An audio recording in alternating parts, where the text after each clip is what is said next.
and welcome to Marketing Global Edition with me, Jasmine Montgomery. And me, Piers 𝐻𝐻𝐦𝐻𝐬. So, what have you been up to this week, Guyla? Oh, living the dream as a branding guru. But I gather you've been busy. You've been talking at conferences, haven't you?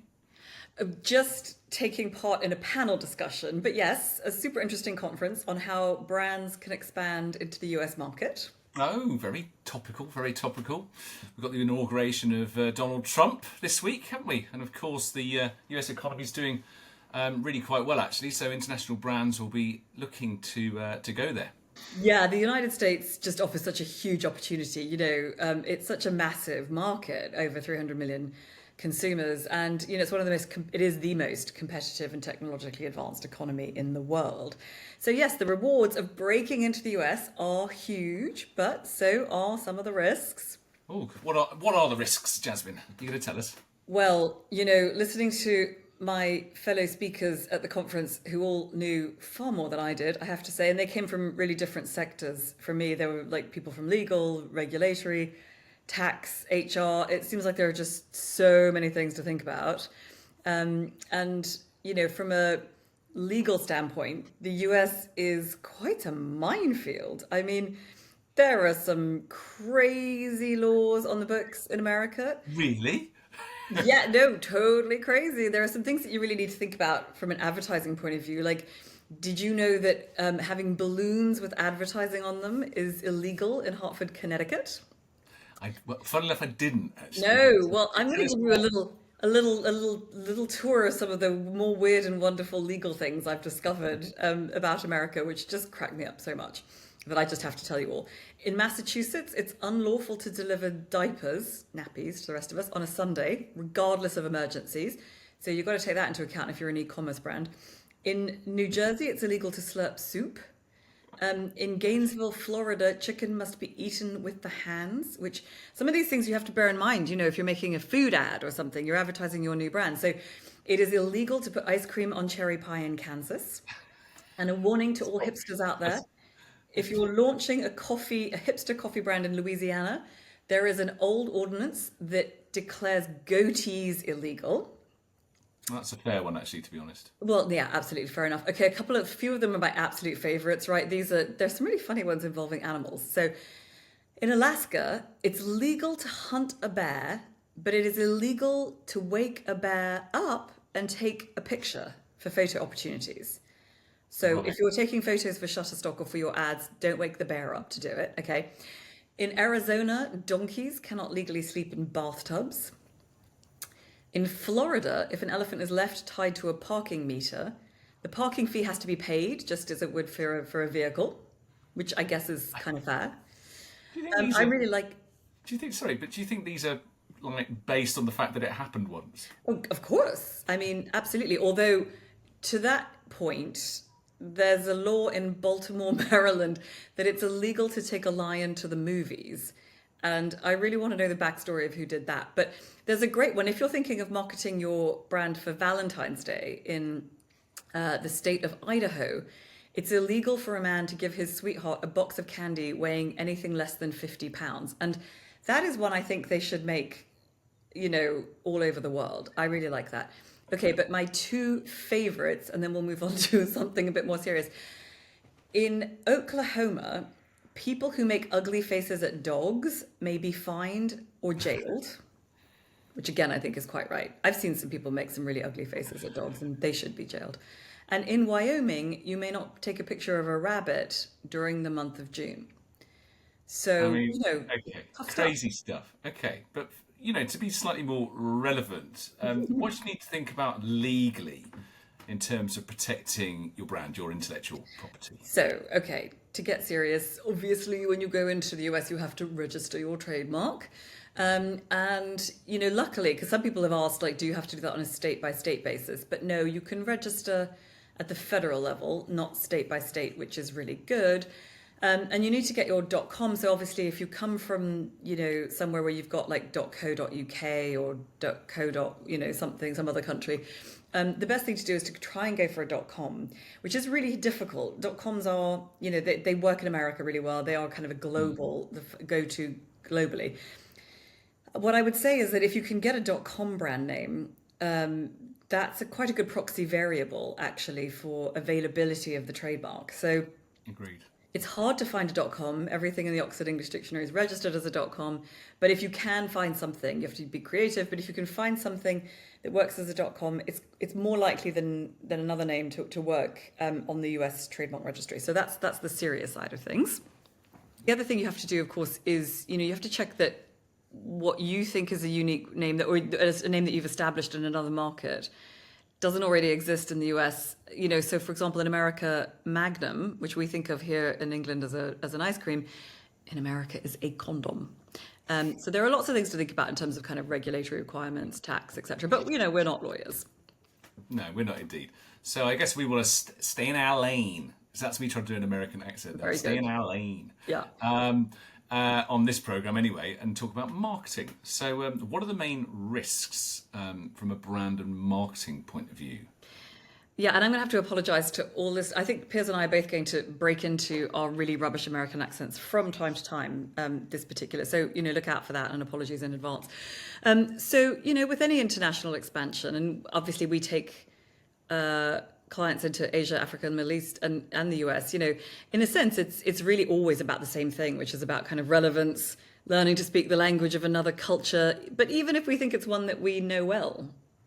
But don't we speak the same language, right? So, my God, I have to say, the number of times the other day at this conference that people went on about that George Bernard Shaw quote about two cultures separated by a common language, I can't hear it anymore. I'd have to kill somebody. But no, I don't think that we do. And I think there's a great danger in thinking that we do. When we take brands into Africa or the Middle East or wherever, there's a great awareness that we really need to make an effort to understand kind of cultural and linguistic differences. And I think with America, it's so easy, certainly for us Brits, to think we speak the same language. But I think for people from anywhere in the world, we've so all grown up watching American movies and listening to American music and stuff that I think there is a kind of a perception globally that like we all speak the language of America. But, I really don't think that's always true. And I think we have to work really hard as brands to understand that. Sure. And if you're German, Brazilian, Taiwanese brand breaking into the US, there's really quite a lot to learn then. From a branding perspective, what do you feel makes breaking into the US market so challenging?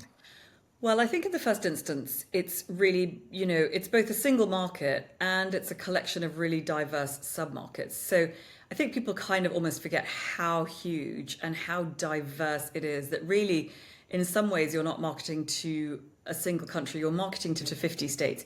I think we underestimate the complexity of that. So often people treat the US as, homogeneous and thinking that what works in New York will work in Texas or California. And that's such a huge mistake. It's so interesting, I think, to recognize how big it is. There are 6 time zones across the US. It takes 5 or 6 hours to fly from New York to LA. There are, 327, whatever it is, million inhabitants. And, California, the economy of California is the size of the French economy. And in terms of landmass, Texas is the size of Brazil. So, if you ask yourself, what would it be like to break into Brazil as an economy? That's what it's like to break into Texas. Well, okay, Texas, it's a landmass. But, California, breaking into California is like taking your brand to France. It's okay, huge. so it's huge, it's different. There's like 50 mini countries, if you like, all run in different ways, different time zones. But what else do brands need to think about when entering the US? Anything else that they should know? I think hugely, local adaptation of the product. Oh, can you give us an example of that? Yeah, so one that is really fascinating, I think, is I think a lot of people will have heard of Tesco's, really familiar, huge, biggest retailer in the UK, grocery retailer in the UK, but also with a really strong international presence. So they've got 6,500 stores worldwide. And they've successfully taken the brand to Ireland, Hungary, and Thailand. It surprises me so much when I drive around Thailand and I see Tesco Lotus everywhere because they localized it for they managed to crack Thailand, and yet they didn't crack the US. And I would have thought Thailand would have been much harder for a British retailer to break into than the United States. But what was so interesting really was they spent 20 years considering a move into the US. Apparently they spent $1 billion researching the US market, including 2 years Research. on research. 2 years well, they apparently they did all kinds of on the ground research, and they even sent senior execs to live with Californian families to kind of watch the way they shopped and ate. They built secret test stores. They investigated the contents of Americans' fridges, and they just thought they had researched this, thoroughly. But the thing is, they didn't then go on to really listen to or believe their own research. So it's just so funny how they took their eye off the cultural ball, because they were tweaking, like they were changing the recipes for their ready-to-eat meals. So in the UK, ready-to-eat meals were a big thing. They were sort of semi-cooked, semi-put together. The ingredients are picked for you, and all you have to do is take it home and pop it in the oven, and then you get to feel like you've cooked it yourself. And Tesco's thought this was going to be really, really, successful in the US market, these ready meals. And they were busy tweaking the recipes, making them work for a US palate. They actually didn't listen to their own research, which said that Americans prefer either fast food or full-on home-cooked meals. Yeah. And they just didn't listen to their own research, and it bombed. It totally bombed. They thought it was a gap in the market, but it was just a gap. I mean, yeah, exactly. It was just a gap. And it was very funny because they actually called it Fresh and Easy rather than Tesco, which obviously tried to play into the whole kind of like, Stop and Shop, like Fresh and Easy. My grandfather always had a joke about what happens if Stop and Shop and A&P merge, and then you get Stop and P. But anyway, so they tried really hard, but they just failed. They just misjudged the cultural stuff. That's not such a good one. On the flip side, do you have any examples of brands that have actually nailed it when they've got into the US market? Yeah, I mean, I think, again, staying kind of in the retail space for a second, just by comparison, somebody like IKEA really took their time, really studied American shopping habits and lifestyle stuff, and they just made some really good observations. The fact that Americans really need huge parking lots, but also much larger showrooms. Anybody who's like, American kitchens are so much bigger. I mean, to us Europeans, if you talk about an American fridge, like every woman I know in England one day aspires to have an American fridge, because not only does this mean that the fridge will like make you ice and make you a martini, you don't need a husband once you've got an American fridge, right? Like you could just move, for most of us, an American fridge is bigger than our flats here in London, right? So these things are just ginormous. And IKEA really kind of understood that and really adapted to it. So super clever. You could hide the dead body of your husband in there. Exactly. That's exactly right. Absolutely. All right, brilliant. So, it's about adapting your product to American culture. But what about your brand? What do you need to do to adapt your brand to the USA? Okay, well, that is a question we are going to answer in just a moment after we've had a very quick break. We will be right back. Marketing Global Edition is sponsored by 𝐻𝐸𝐸, the ad generator for small businesses that serves you effective and affordable ads in seconds. And by 7 Brands, the international advertising and branding agency that has worked with clients around the world from Coca-Cola to Facebook. So we are back with Marketing Global Edition, and we are talking about what you need to do to break into America, not to creep in through the border wall, but to break your brand into the US market. Yeah, so Piers, you were asking the question, and I think that probably the most important thing from a branding perspective really is to check that in the first instance, that your name is relevant, it's trademarkable, but also it doesn't do anything shocking. It doesn't say anything shocking. We've done a podcast about that before, so I won't go into too much detail. But, it actually applies to slogans as well as names. And it's really easy, I think, to run foul of not understanding kind of the slang or cultural nuances of something. And just a great example that I loved was Electrolux. So Electrolux is a Scandinavian vacuum cleaner, as the Americans would say, company that entered the US market, and they had a slogan which they loved, and it worked really, really well in Scandinavia, but it just didn't work very well when translated into American English, because the slogan was, "Nothing sucks like an Electrolux." And you can imagine that just, didn't really go down well. But, people talk about checking the English, but actually Spanish is now so widely spoken in the US that if you're entering the US market, you really need to think about, checking your name and your slogan and stuff in Spanish. So there's another example I really love, which is Frank Perdue, a US chicken brand, their slogan in English is, "It takes a tough man to make a tender chicken." But the Spanish translation of that literally was, "It takes a sexually stimulated man to make a chicken affectionate," which obviously was a little bit awkward. I love those stories. They're very good. They're very good. So that's linguistics, if you're coming in with a different language. But what about, for us, English? Can't we just write our brand headlines and copy in English and use those? No. So, I think that for several reasons. I mean, I think one is that Americans do these things a little bit differently. So, a lot of American English and American branding, kind of headline writing, slogan writing, etc., it's much more direct. Americans are far more apt to just sort of do the kind of what you hear is what you get thing in their slogans. But also there's a kind of American go-getting yeehaw often, which I think a lot of other countries don't necessarily get. So if you think about some of the food brands, you have things like Dunkin' Donuts, America runs on Dunkin'. I don't know why I have to say them in American accent because they just don't work in English. McDonald's, you just can't say, I'm loving it. It's not I'm loving it, it's I'm loving it. And, it's just really Americanized, Burger King, have it your way, or KFC, it's finger looking good. They just have an American accent to them.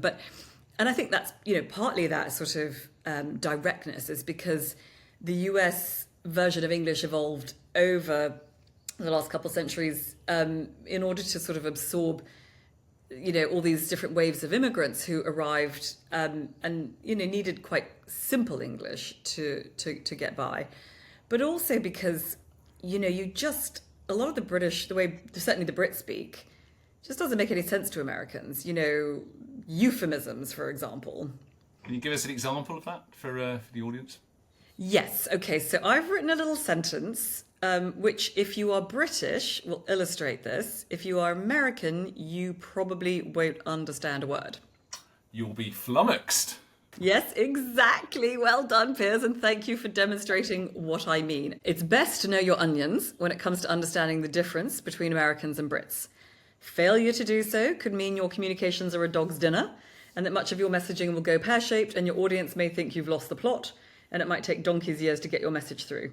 If you don't want to throw a spanner in the works, don't use words like codswallop, gormless, knackered, kerfuffle or poppycock, or they'll think you are taking the piss. Getting it right means you've played a blinder and your boss will be chuffed to bits. Sorry, dear listener, if you are American, you probably don't understand a word of that and are now totally gobsmacked. If you are British, here's a final tip. Use sarcasm. Seriously, Americans totally get it. That's very good. Okay, that is that's fun. So listen, what about doing business with Americans? Yeah. Well, it is culturally really different. I mean, it always cracks me up. You go into offices in the States and Americans, they have their certificates on the wall, right? That is not something that is true in every culture. They only take 30-minute lunch breaks. Did you know that something like 56% of Americans don't take more than 30 minutes for lunch? These guys work really hard. They're not interested in the weather, but they are fascinated by your ethnicity, especially if you're Irish. They're shocked by your swearing, especially mine. They take what you say quite literally, and they make verbs out of nouns like ideate. And there is, but joking aside, it's so much about finding mutual understanding. So, Piers, do you remember we were working for a really big, super famous, top-notch American company, and we did some really good design for them. And we got on to a call, and their head of design said. No. The design, it needs a lot more intentionality in it. Exactly. I was flummoxed. And we were so flummoxed. We were like, we understand the word intentionality, but how does design have more intentionality? And, we continued working with them really in the dark. I mean, we never actually got to the bottom of what was meant by that. So, so often it really is about just trying to find a place of mutual understanding. Yeah, that's true, actually. So do you have any do's and don'ts for doing business in America? Well, I think there are seven do's and 7 don'ts, really. So, do state your case in plain English. Tell them how together you'll win big. So, yes, you have to let go of self-deprecation and understatement and go big or go home. You have to be direct and tell them what you're going to expect of them and stop squirming from embarrassment when you do. You have to be really positive. Everything is awesome. You have to make bold claims and, use buzzwords like game-changing, cutting-edge, and disruptive. You have to be really quick to respond, like really quick. They don't take lunch breaks. You have to be really charismatic when you present your brand. And you need to seek clarification about, terminology when they make up weird words like intentionality. I think from actually, can I just interrupt you on one point? I should say I had an American boss, and we went to do a pitch many years ago in France, and it was to Renault. We were pitching for Renault, and we were sat there, and we were just about to walk in, and he did actually say these words to me. Right, no, I'm not going to do the accent, but right. Let's harpoon this whale and drag it on the boat. But you got to love that, haven't you? I mean, Americans they shoot for the moon. It's so wonderful, and it's so expansive and ambitious and competitive and exciting. So I think when brands go into the US, they need to shed, especially if they're coming from somewhere like the UK, all that sort of humility and Britishness and understatement, and you got to go big. You got to go big and bold and exciting, and logos are big and bold, and ads are big and bold, and they say what they do simply and cohesively, and then they go home. He was really good, and we won it. There you go. Did you? Did you harpoon that whale and drag it on the boat? Well done. I'm quite glad you didn't do that. That's your do's. What about your don'ts? Sorry. Okay, so don'ts, I would say, don't spend ages talking through detail and data. Like, I think American consumers value brevity and dynamism. Mm-hmm. I think that it's about, not mentioning politics, not mentioning guns, and being very, very careful about sort of sauciness. There's the Me Too movement hit America very hard, and I think that's something really important. And then be careful about alcohol, mixing alcohol in business. Don't swear, and don't use euphemisms because they take things literally. Great stuff. I'm loving this. I'm off to start a Texas office. Great. Dallas maybe, or Austin. Dallas, I think. I like the hats. Oh, I don't know. Okay, all right. You set up the Dallas office. I may volunteer for the New York office. But listen, that's all we've got for today. If you are breaking into the US market, best of luck to you. Otherwise, see you next week, same time, same place. Yeah, bye everyone. Thanks, Jasmine. That was fun. Bye.